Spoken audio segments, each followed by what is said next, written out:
সেদিনের সকালটা শুরু হয়েছিল বাবাই সোনাকে দিয়ে। আর এদিকে এক হাতের কর্মক্ষমতা লোপ পাবার পরও পাপা কি সুন্দর ওকে কোলে নিয়েছে দেখো, সেটাই দেখে কিন্তু সবাই অবাক ছিল। আর এই মিষ্টি সকালটাকে আরেকটু এনজয় করতে আমিও চলে গেলাম ছাদে। ছোটবেলা থেকেই যারা টিনের চাল দেখে বড় হয়েছে তাদের কাছে ছাদটা কিন্তু একটা স্বপ্ন। তো যাই হোক, এখন আর বাবা বাড়িতে গিয়ে কান্নাকাটি করি না, যতক্ষণ থাকি মজা করে কাটানোরই চেষ্টা করি। তাই সেদিন প্ল্যান করলাম ছাদে বসেই খাওয়া দাওয়া করা হবে।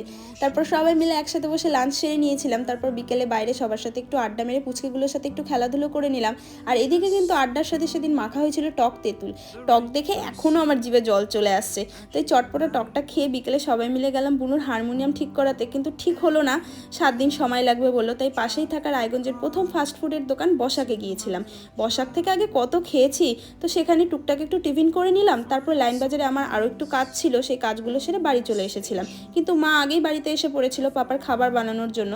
তারপর মায়ের কাছে আবদার হলো তোমায় আজকে খাইয়ে দিতে হবে। তারপর মা মাখিয়ে খাইয়ে দিল। মায়ের হাতের মাখা ভাত কিন্তু দারুণ স্বাদের। এভাবেই দিনটা কাটালাম। Thanks for watching, by.